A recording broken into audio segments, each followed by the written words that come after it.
Hello mga ka-Fanatics, bago po tayo magsimula, pwede ba akong manghingi sa inyo ng pabor? Kung pwede ay mag-like, share, comment and subscribe kayo kung nagustuhan nyo ang kwento nato. Sa inyo ay wala naman itong malaking epekto pero sa akin ay napakalaking tulong na nito para sa akin. Sa simpleng pag-like lang ninyo ay marirecommend na ni YouTube sa iba ng ating video. Maraming salamat po sa pag-unawa. Ang pagpapatuloy, makikita natin ang mata ng golem na nagliliwanag. Nagsalita ang ating bida. Mukhang ang malaking problema dito ay ang bagay na to saad nito sa kanyang sarili.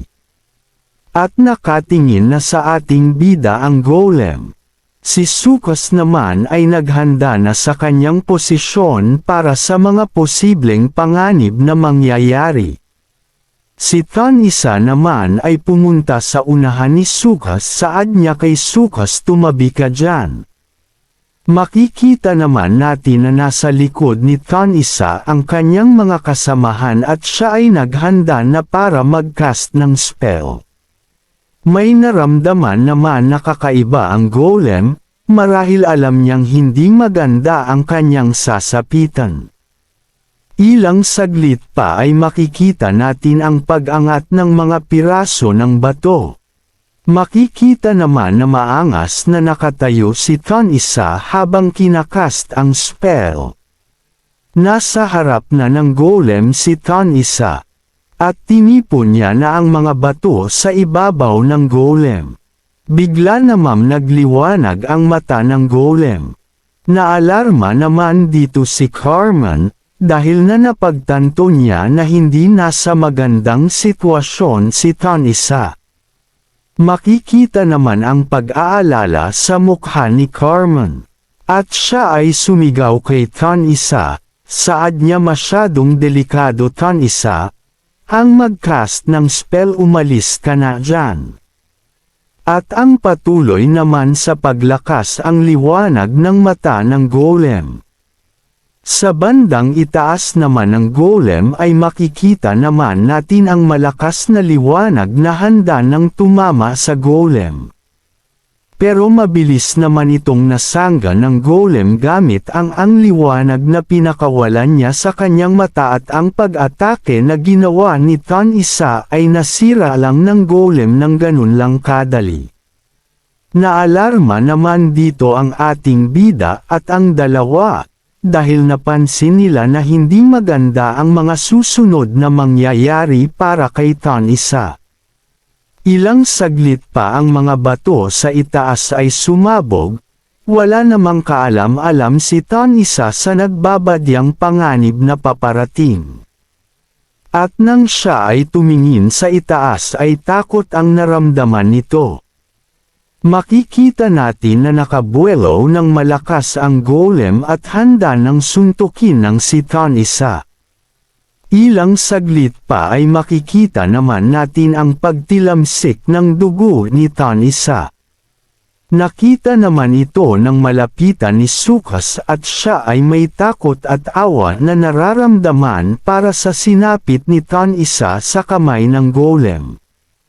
Makikita naman natin na napatingin kay Sukas ang golem, hudyat na ito na ang isusunod nito pagkatapos niya kay Tanisa. Ang ating bida naman ay nag-aalala sa sitwasyon ni Sukas, pinapayuko niya si Sukas para hindi ito matamaan sa pag-atake ng golem.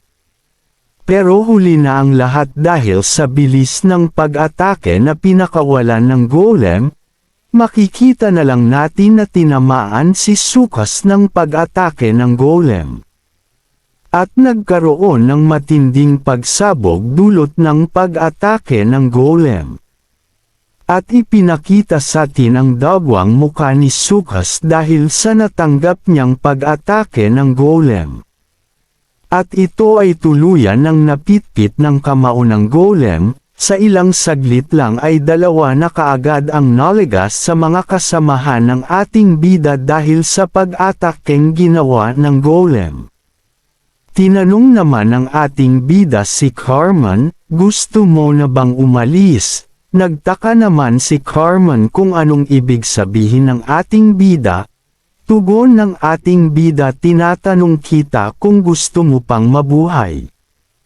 Oo, sagot naman ni Carmen, at makikita natin ang kamao ng ating bida na tatama kay Carmen. Sambit pa ng ating bida, kung gayon mabuting itikom mo ang baba mo.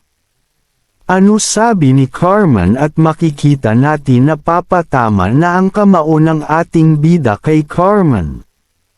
At si Carmen ay nawalan na ng malay na may pagtataka sa kanyang isipan. Saad pa ng ating bida, ginawa ko yun kasi meron din akong higanti, na para bang ayaw ipakita ng ating bida ang halimaw na meron siya kay Carmen, kaya niya ito pinatulog. Saad pa ng ating bida, nagmamadali ako mother. Wala akong oras para magdasal. Kailangan mong ipadala agad ang halimaw ngayon. At makikita natin ang paglabas ng halimaw sa itaas ng golem. Nagtaka naman ang golem na nakatingin kung anong nangyayari sa itaas niya. Makikita natin ang malaking kamay na nakahanda ng umatake. Ilang saglit pa ito ay tumama sa golem. Makikita naman natin ang lakas ng impact na nagawa ng halimaw sa pag-atake niya sa golem. Ang bida ay tumatakbo papalayo sa nagaganap na laban para hindi siya madamay. Makikita natin sa likod ng ating bida ang halimaw na binubugbog ang golem. Siya ay nakadepende lagi kung kailan siya tatawagan. Ano sa tingin mo mother? Murder, pagsang-ayon nito sa ating bida. Kinolekta naman ng ating bida ang mga sandata mula sa namatay niyang mga kasamahan. Lumabas ang system, ikaw ay nakakuha ng 1,000 na divinity mula sa wand ni Tanisa. Ikaw ay nakakuha ng 100 divinity mula sa malaking palakol ni Sukas. Makikita natin na wala pa ring malay si Carmen na nakasandal sa pader. Damit sambit ng ating bida na para bang may hinahanap ito o tinitignan sa kung saan. At nakita niya na ang kanyang halimaw at ang golem, sila ay patuloy pera na naglalaban. Ang dalawa sambit ng ating bida, mukhang kinakailangan pa ng kaunting oras para matapos ang laban nila. Murder, saad ng kamay ay ito ay sumilip sa nagaganap na labanan ng dalawa. At ngumiti ng seryoso ang ating bida, hudyat na parang ito ay sasali sa labanan na nangyayari sa pagitan ng dalawang nilalang. Pinalabas na ng ating bida ang kanyang abilidad na Text of Corruption. Saad niya, pigilan natin ang gulo at tumulong. At siya ay tumakbo patungo sa dalawang nilalang. At ipinakita naman natin na para bang nahihirapan sa laban ang halimaw ng ating bida. Sa ngayon, uunahin ko muna ang puting bakal na halimaw, lalo na ang bagay na nasa kanyang ulo. Makikita naman natin ang mabilis na takbo ng ating bida patungo sa dalawa. Ang kulay asul na gem sa kanyang ulo, total yun lang naman ang kakaiba sa parte ng katawan niya. Kung masisira ko yun ay sigurado akong may mangyayari.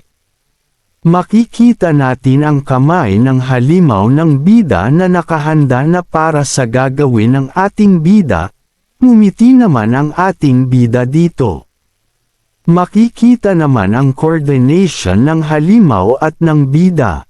At siya ay tumalo ng mabilis papunta sa kamay ng kanyang halimaw, habang ito ay nakilipaglaban sa golem.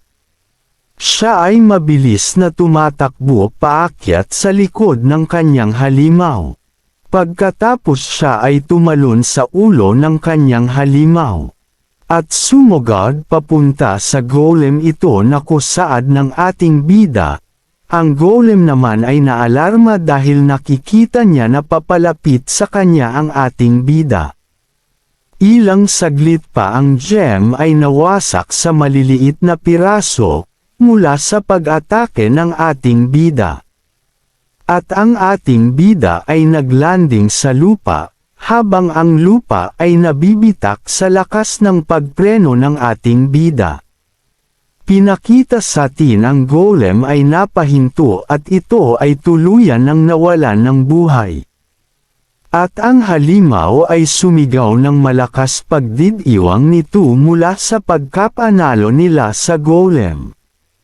Habang ang golem ay bumagsak sa lupa, makikita natin ang pagsigaw ng halimaw, at ang ating bida naman ay nagpasalamat sa nagawang tulong nito sa kanya. Nagsalita naman ang kamay murder pagtawag nito da atensyon ng ating bida, siya ay tumuro. Nakuha naman niya ang atensyon ng ating bida. Nagtaka ang ating bida, tanong niya, "Mother, anong problema?" Ang ruins ay naglabas ng 3 pulang portal at mula dito ay makikita natin ang mga bagong golem na lumalabas sa pulang portal. Natulala na lang ang ating bida, marahil iniisip niya sa isa pa nga lang ay nahihirapan na kami may dumagdag pang 3. Ilang saglit pa at ang mga ito ay lumapag na sa lupa. At ito ay papunta na sa direksyon ng ating bida at ng halimaw. Wala naman nagawa ang dalawa kundi manigas na lang sa ilang kinatatayuan. Saad naman ng ating bida nang may nakakatawang muka, gaano pa ba sila karami, na para bang bigla na lang nawalan ng pag-asa ang ating bida na makipaglaban. Murder, sagot ng kamay na parang sinasabi nito, "Di ko alam." Ilang saglit pa, ay lumipat ang eksena. Nag-uusap ang ating bida at si Carmen. Saad ni Carmen, "Si Tan isa ba at si Sukas ay patay?" na tanong nito sa ating bida. Sinagot naman ito ng ating bida ng oo sa kasamaang palad. Pagpapaliwanag pa nito, "Gusto ko sana silang iligtas kung may pagkakataon ako, kaso hindi na ako na nagawa dahil sa bilis ng mga pangyayari." Sa mga sandaling ang malaking golem ay lumabas ay kailangan nating i-activate ang susi. Ang 2 tao na nito ko lang na hiner ay namatay lang dahil sa pagiging greedy ko, na para bang ang sarili niya pa ang sinisisi niya sa mga nangyari. Seryoso namang sumagot ang ating bida, "Sila ay nakuha dahil ito ay may dahilan." Pinapakita naman sa atin ang larawan ni Tan Isa at Sukas. Saad ng ating bida, alam na nila na ito ay pwedeng mangyayari. Kaya wag mo sisihin ng todo ang sarili mo. Pagpapakalma ng ating bida. Sumagot naman si Carmen, "Nasaan ba tayo ngayon?" Tumugon naman ang ating bida, "Tayo ay nasa likod ng itim na pintuan." Nagtaka naman dito si Carmen, tanong niya sa ating bida, "Pero paano?" Siya ay natahimik at napapikit. Tingin ko hindi ito ang oras ng pagtatanong sa pagsuntok mo sakin para di ko makita ang mangyayari sa mga kasamahan ko. At ikaw din ang tagapagligtas ko, Priest Marnark. Sa ngalan ng Valtus ay sinisigurado kong mababayaran ko ang utang ko.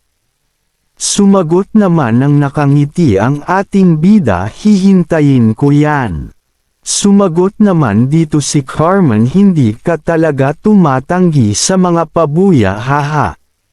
Sumagot ang ating bida dito, "Hindi ko talaga tinatanggap ang mga karaniwang pabuya ng ibang tao." Sinabi ng bida kay Carmen, "Kung maayos na ang nararamdaman mo, tingin ko mabuting umalis na tayo."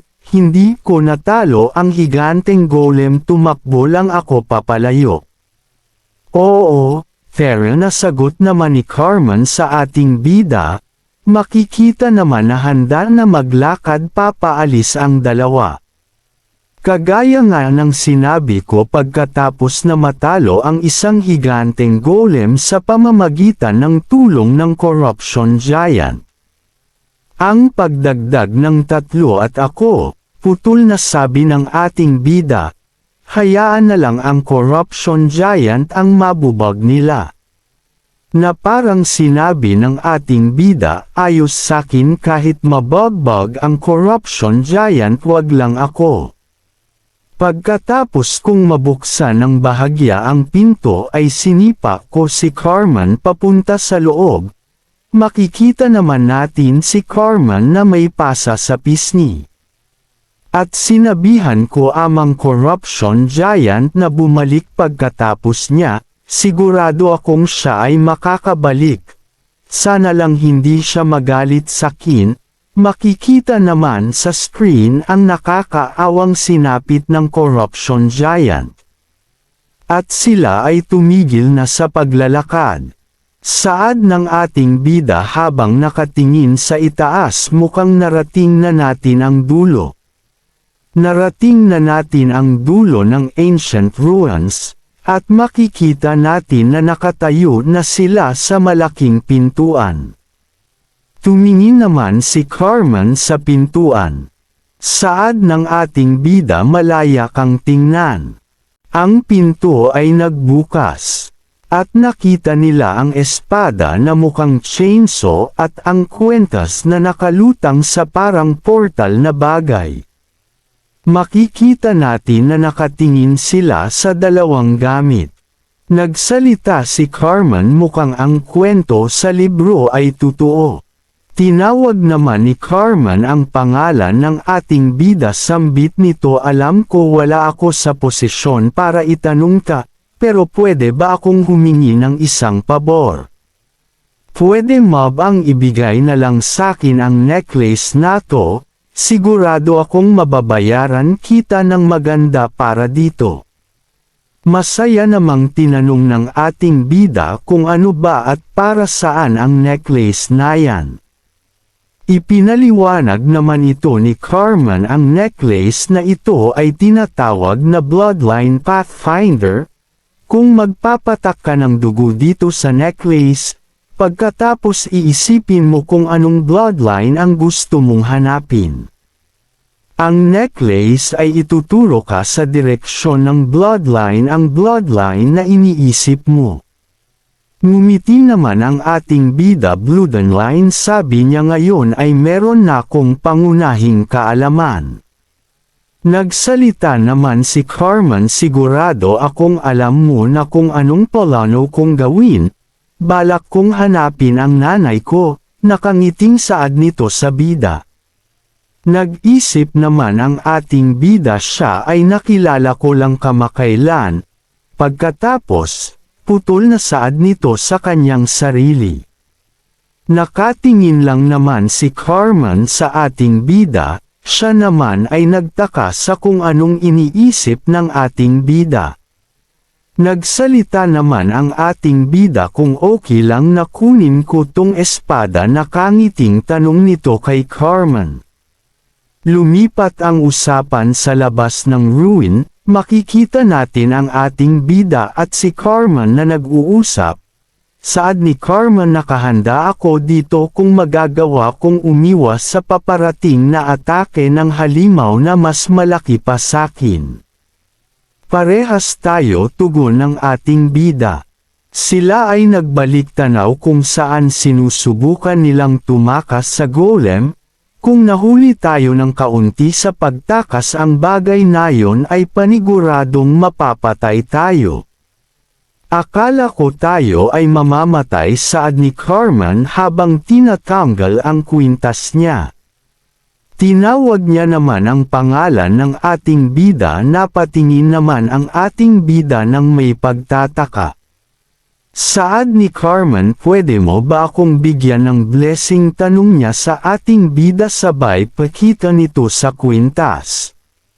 Sumagot naman ng nakangiti ang ating bida syempre naman gagawin ko. Napapikit naman si Carmen. Nagpasalamat dito si Carmen, protektahan ka nawa ng Goddess of Preservation. Makikita naman ang dugo sa hintuturo nito. Nakahanda nang ang patikan ni Carmen ng kapiraso ng dugo ang kwintas. At ito ay pamatak na sa kwintas na hawak-hawak ni Carmen. Ilang saglit pa ay nagkaroon ito ng reaksyon. Makikita natin ang paglabas ng pulang enerhiya dito. Nakatingin naman dito ang dalawa habang nakaupo. Nang may iyak ng tinignan ni Carmen ang kwintas, marahil masaya siya sa naging resulta. At pinakita sa atin ang kwintas at ang dugo na nilagay dito ni Carmen na nagsilbing parang kumpas. Ang aking nanay, alam kong ikaw ay buhay pa, natutuwang sambit nito. Masaya naman ang ating bida para sa kanyang kaibigan. Saad niya, natutuwa ako na ang necklace ay gumagana katulad ng inaasan. Ang lahat ng ay salamat sa iyo. Iniisip ko kung paano ko mababayaran ang utang nato habang kinakabit niya ang kwintas sa kanyang leeg. Nagsalita naman ang ating bida, kung sakaling magagawa mo ay nakahanda akong tanggapin yun ng may pasasalamat. Saad ng ating bida, na para bang ito ay hapit palagi sa mga pabuya. Tinawag naman ni Carmen ang pangalan ng ating bida. Pwede ka bang make inag sa huli ko pang pabor? Saad nito sa ating bida. Siyempre, nakangiting tugon ng ating bida. Gusto kong magtrabaho sa iyo, Priest Marnar, kahit pa matagalan. Napatingin naman dito ang ating bida na nagtataka sa sinabi ni Carmen. Dugtong pa ni Carmen, hanggang sa makita ko lang ang nanay ko. Tumayo naman si Carmen. Total ikaw ay pupunta sa West, ay pwede nating bisitahin ang kapital para mabigyan kita ng reward para dito sa trabaho nato. Pagpapaliwanag niya sa ating bida. Pagmamayabang pa nito sa ating bida, ako na ang bahala sa gagastusin ng paglalakbay natin, ako ay may higit pa sa sapat. Ngumiti naman dito ang ating bida dahil talagang pabor sa kanya ang inaalok ni Carmen. Kahit na gusto ko talagang tanggapin yun, ay nakita niya agad ang gusto kong mangyari. Naririnig na lang ang nagbabagang apoy. Si Carmen ay naka-pause parent. Maririnig na lang ang paglakas ng pagbaga ng apoy. Ilang saglit pa ay natulala na lang si Carmen dahil sa katahimikan sa paligid. Tinawag niya ang ating bida. Marahil hinhintay niya ang tugon ng ating bida. Nakangiti naman ng nakakatakot ang ating bida. Saad niya sa kanyang sarili, kung gagawin ko yun ay siguradong iisipin niya na masyado akong mababaw. At hinawakan naman ng ating bida ang kamay ni Carmen. Saad niya, kung ayos lang sa'yo na ako ang kasama mo habang hinahanap natin ang nanay mo. At siya ay ngumiti. Sigurado akong matutulungan kita sa iyong paglalakbay.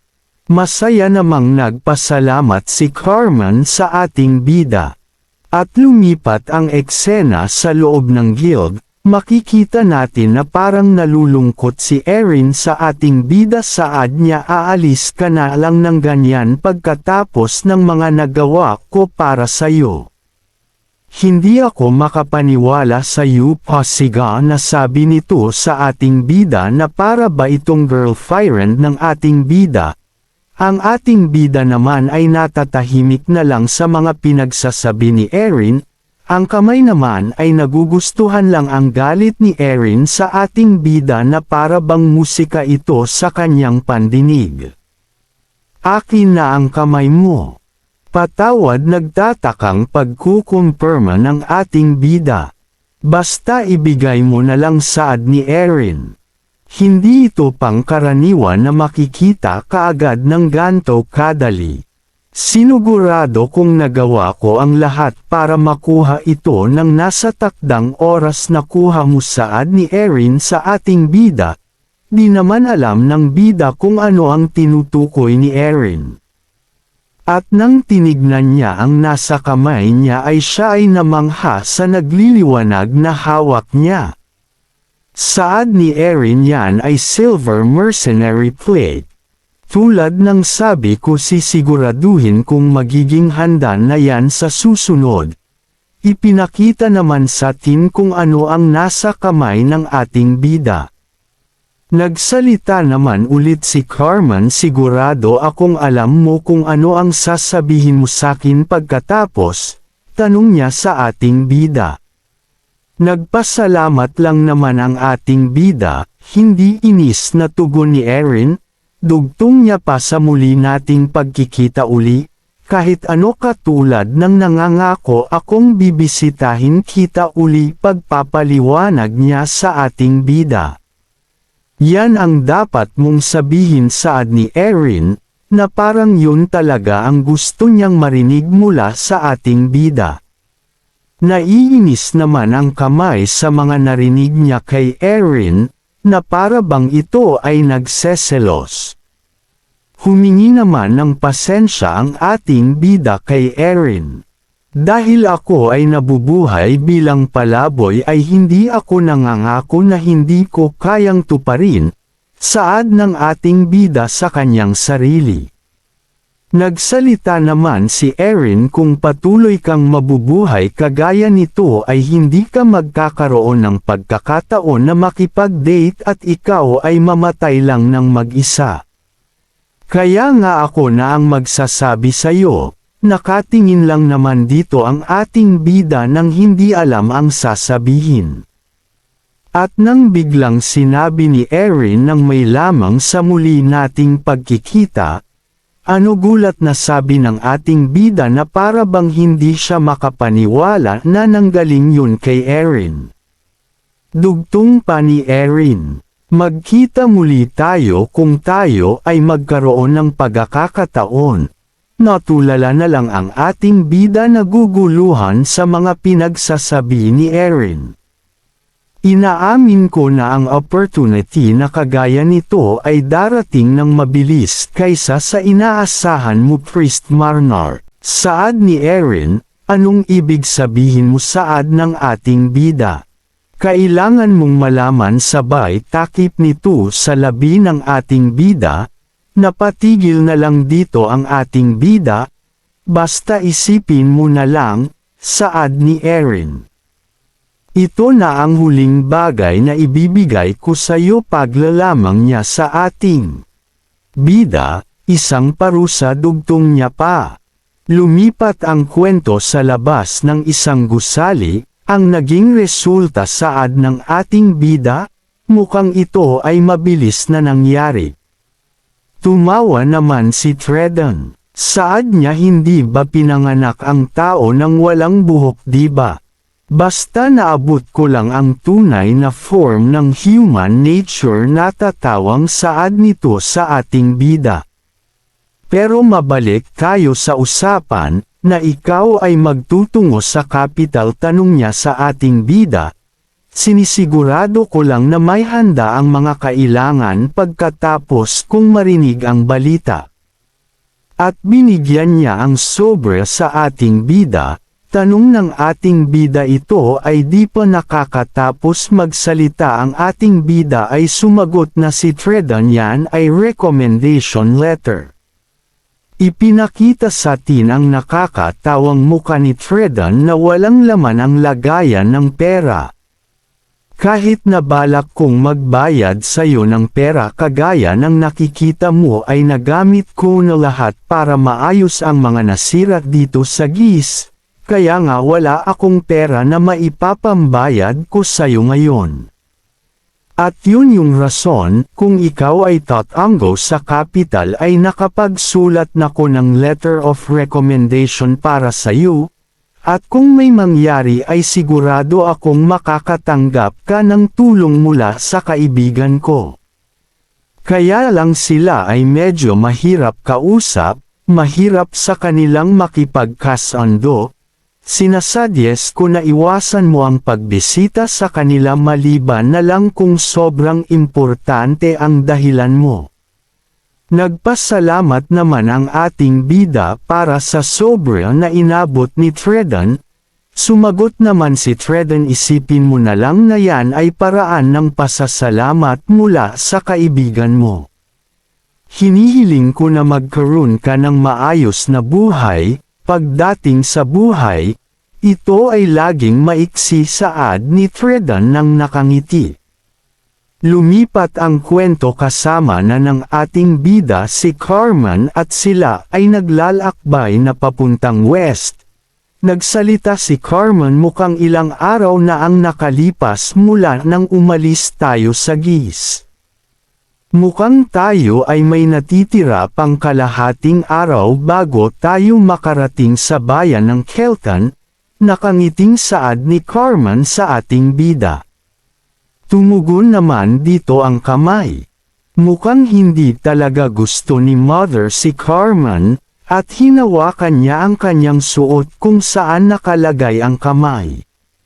Gayunpaman ang isang rason lang kaya pumayag siyang makasama ko siya sa paglalakbay, dahil si Carmen ay ang taong merong 3.5 daliri, na kung magagawa kong makuha sa kanya ay magagawa kong magkaroon ng 10,000 divinity, katumbas ng isang authority o bagong kakayahan.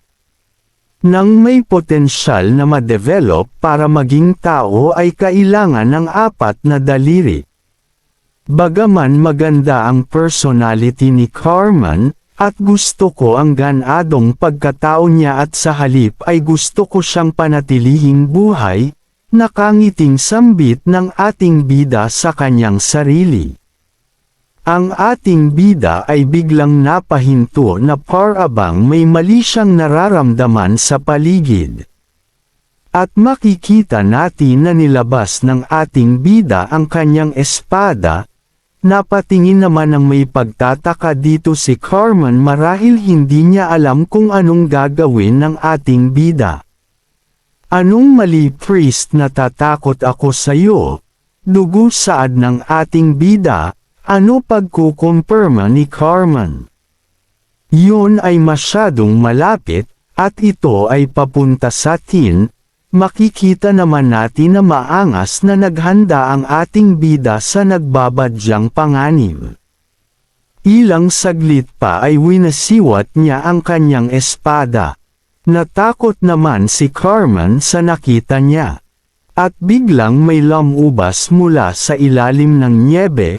Makikita natin na para itong malaking nilalang base sa reaksyon na nagawa nito sa nyebe. At nakita na nga nila sa ere ang malaking gagamba na naglalabas ng sapot. At ito ay lumapag habang naglalabas ng sapot, nagkaroon naman ng pagyanig sa pagbagsak nito. Yan ba ay snow spider? Tanong ni Carmen, habang papalapit sa kanila ang malaking gagamba. Ito ay nakapwesto sa itaas ng puno habang nakaharap kay Carmen. At ito ay sinusubukang maglabas ng sapot sa bibig para asintahin si Carmen. Naghanda naman si Carmen para sanggain ang pag-atake ng snow spider gamit ang kanyang pana. Ilang saglit pa ay makikita natin sa ere ang ating bida na nakagawa ng mabilis na pag-atake at nagawa naman nitong masugatan ang snow spider. Nagtaka naman si Carmen sa bilis ng pagkilos ng ating bida. Umaaray naman dito ang snow spider. Ilang saglit pa ay may bumagsak sa likuran ng ating bida para itong isang piraso ng kamay ng gagamba. Nagsalita ang ating bida habang humihinga ng malalim, sa susunod na gagamitin ko ang espada nato, putol na saad nito. Ay kailangan kong maghanap ng lugar para linisin ito. At siya ay umatake na uli sa snow spider. Makikita na lang natin ang pagtalsak ng mga dugo. Ito ay tumatalsak masyado sambit ng ating bida habang makikita natin ang malaking pulang liwanag na dulot ng pag-atake ng ating bida sa Snow Spider. Habang nakangisi ng nakakatakot ang ating bida ay sinabi niya ang katawan at dugo.